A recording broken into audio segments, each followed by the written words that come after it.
I forgot to turn on the microphone. Okay, I think we're good now. Hi, everybody. Good morning. I'm like, why is there no audio all of a sudden?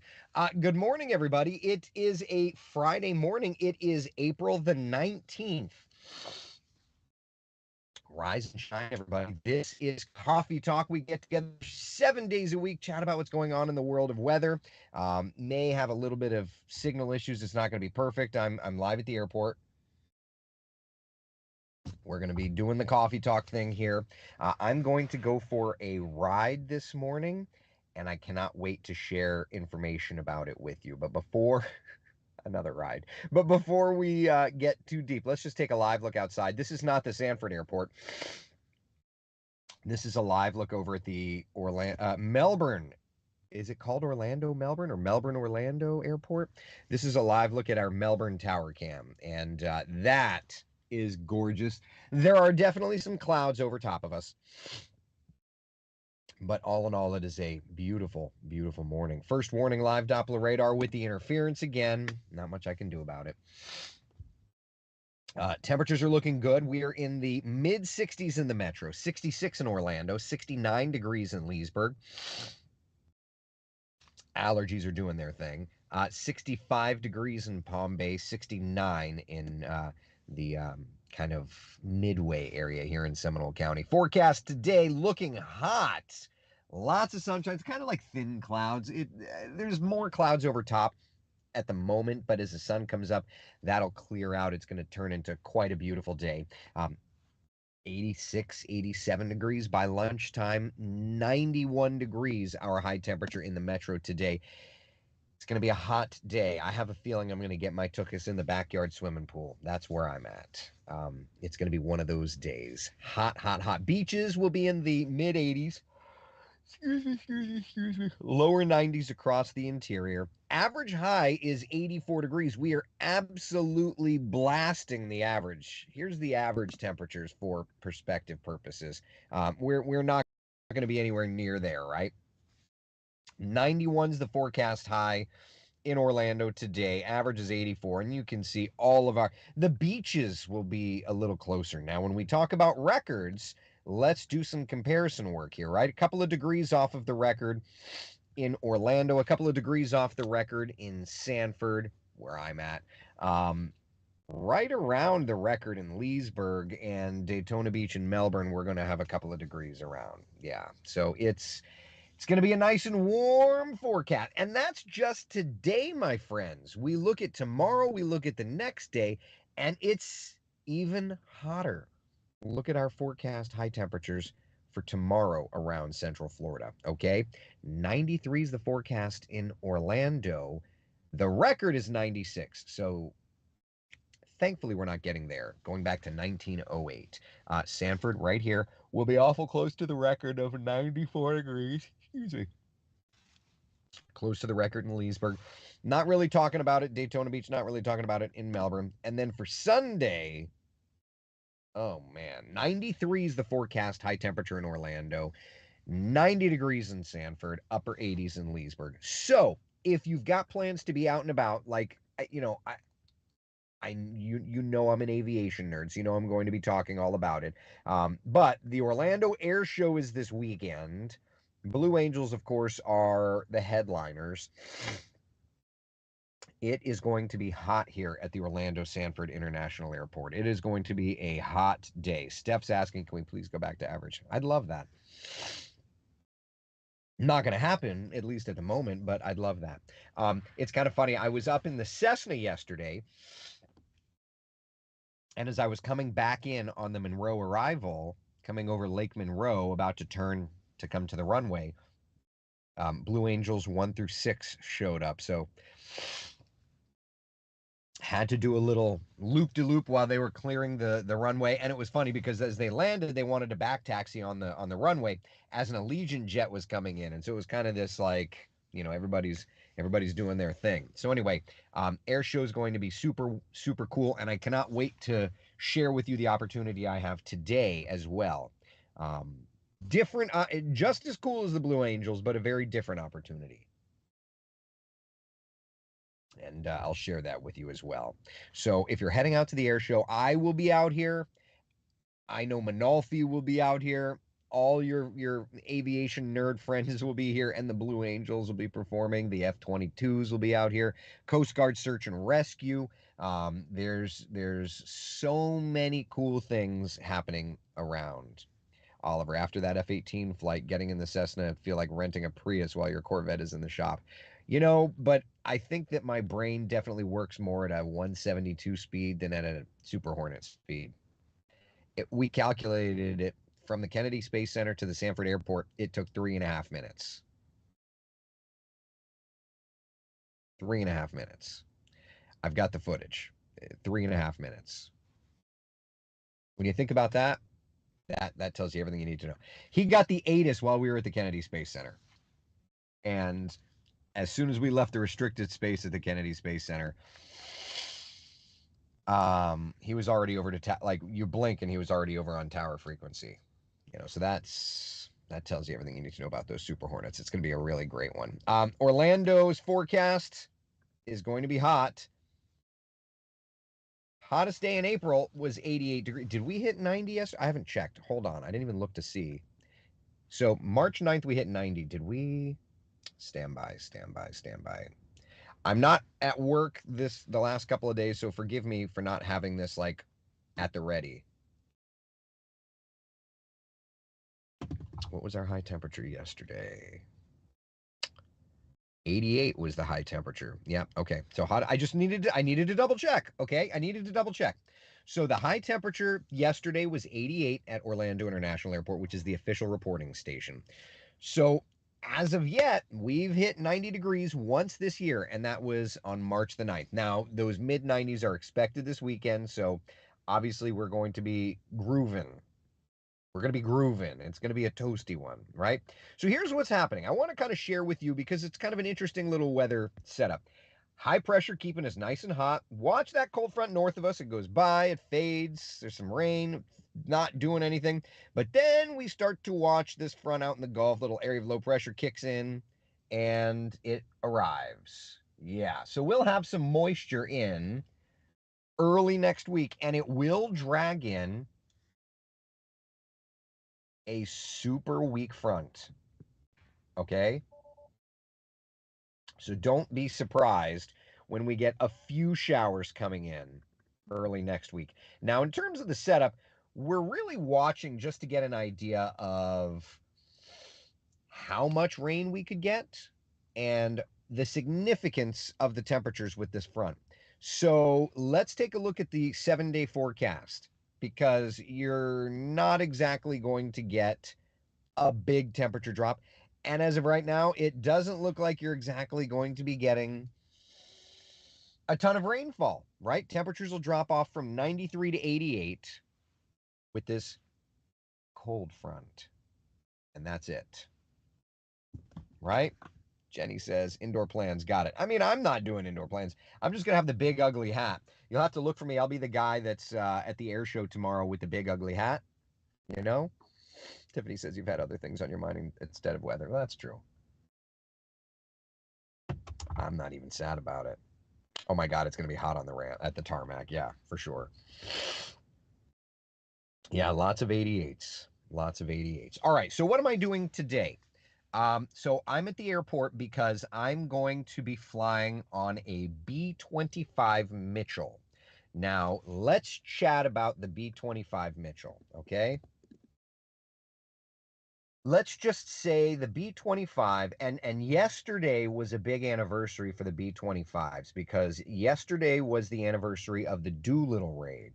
But the B-25 was a medium-ranged bomber used during World War II that essentially, everybody says that the P-51 is what kept us from speaking German. And that's absolutely correct. But there were more than just the P-51s that did that. The B-25s played such a significant role, and history nerds will understand the significance of the Doolittle raids. The tide was not in our favor in World War II. We had just been bombed at Pearl Harbor. and we needed a big win. So it was the Mitchells that went and did the things. Okay, and almost 20 brave servicemen did not come back just from the Doolittle raids. So it was, there's so much history. And so, yes, Matt, Panchito's here. And so I'd gotten back on my Skyhawk flight yesterday. I was having lunch at the airport, and the crew of Panchito was talking to a couple of the folks here at the airport, and I was offered a ride, and I'm like, you don't have to ask me twice. Like, to say that this is an honor is an absolute understatement. Um, I got to crawl in it yesterday, and so kind of get a feel for it. Nerves of steel is all I can say. And the crew of this aircraft are great people. It's This is going to be just a straight up honor. So really, really, really fortunate for that. Um, it's incredible. It's just incredible. The belly gunners were insane. The whole thing is incredible. And what I think is neat too, and I want to try and show you guys and gals pictures of it. The bomb bay of this B-25 Panchito. If you go to First off, if you go to the airport this weekend, they are offering rides. Okay, you can get a ticket to ride in this B-25. But look in the bomb bay area. All of the bombs are signed by World War II veterans. And one of the saddest things is yesterday when we were talking with the crew of Panchito, um, they said they don't know how many more signatures they'll be able to get, right? Because how many more World War II veterans are alive? Which is true. So they kind of said, you may be looking at the last of the signatures to be added. So um, this is going to be a friggin' honor of a lifetime. Not any more or less cool than flying in a Super Hornet, but just such a different experience. And so I'm honored to do it, and I'll be bringing you guys and gals the videos. But you can see Panchito perform. You can see it on the ground at the air show this weekend, and you can get a ticket to ride on it. The B-25. What kind of an honor? Wow. Yeah. What an honor. B-25, first to make it to the mainland Japan and firebomb Japan. Check them hard, but not enough to stop the Japanese war machine. It at least gave the United States that moral victory, right? We know that. And yes, the B-25 was the first bomber to launch off of an aircraft carrier. They didn't even know if it was going to work. Talk about nerves of steel. Whoa. So this is why when you see a serviceman or a servicewoman, a veteran,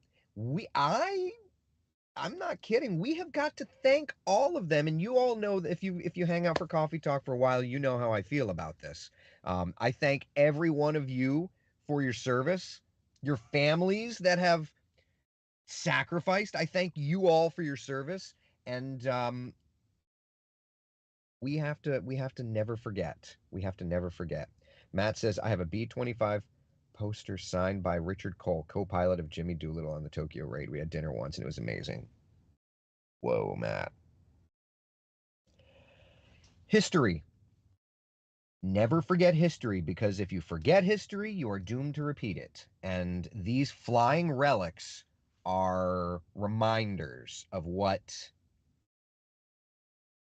we have been, and to hopefully tell us where we could go again should we not be so careful in life on a personal and of course on a broader basis. So Yeah, that's it. So I'm gonna go ride in this thing and hopefully get a nice little video put together for you all. Shauna says my husband's grandfather was a bomber pilot in World War II. He's still with us at 101 years of age. He fell recently. He's in hospice. Unfortunately, I'm so sorry to hear that.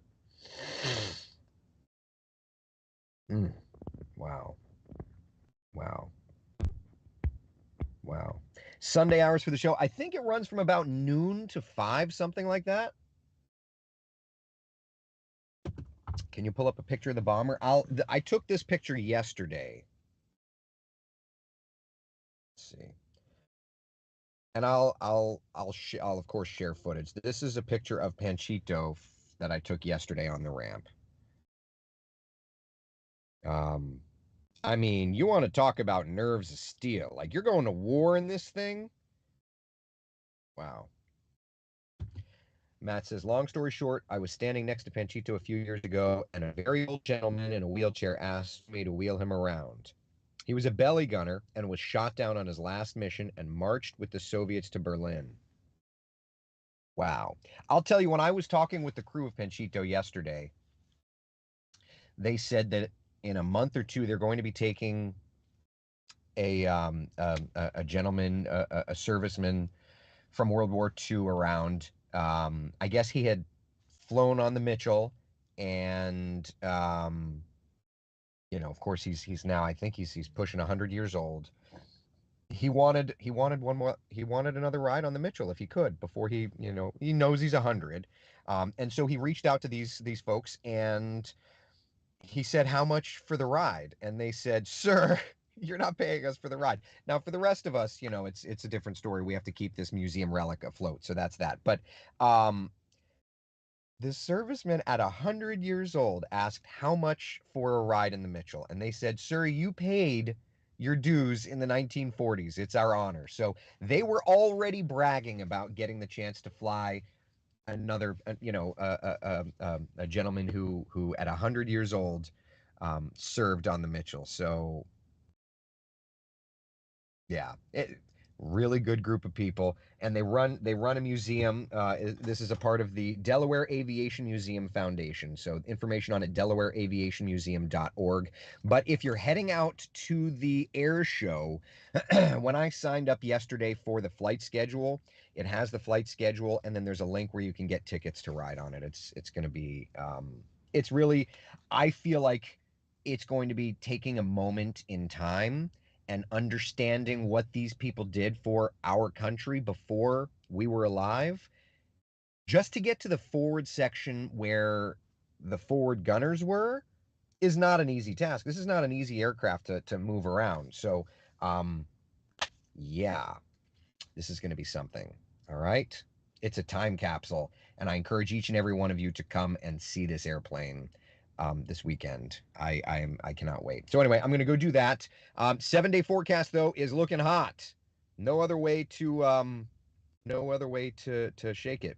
Chris says that story made me choke up. As he was saying it yesterday, I felt so overwhelmed, thinking that this man at 100 years old who fought and put his life on the line in this aircraft, and at 100 years old, it meant so much that he said, I want to, what can I do to pay for this? And these folks that are running Panchito said, you already paid, sir, in the 1940s. And like, just to think about that, it's a lot. And I would tell you that the folks that are running this aircraft, the one lady, they joked she's got like 35,000 flight hours. She was a captain in Southwest, retired, and like they are now doing this, trying to keep aviation around, trying to take a museum piece, keep it airworthy, and bring it around to people like you and I, and to give an opportunity for this 100-year-old veteran of World War II, giving him the opportunity. Yes, you want to ride in a B-25 again? You're darn right we will take you. No, sir, you cannot pay. You already paid. Like, my God, my God. There's a lot of good and in this world, and it's a lot. So I'm hoping all of us can have an opportunity to watch the B-25 fly this weekend. Yeah, so many paid so very much. We have to never forget that. Debbie, most of the soldiers in World War II were 16 to 20. They were just kids. Yeah. We are so lucky, Nancy. We are so lucky. All right, I'm going to go sign all the paperwork, and I'll post the videos and pictures later on. All right, guys. Thank you so much. Take care. We'll be watching some heat these next couple of days. I'll be posting through the day with the ride. Bye, all. Take care. Thank you for hanging out for Coffee Talk. Be the sunshine in someone.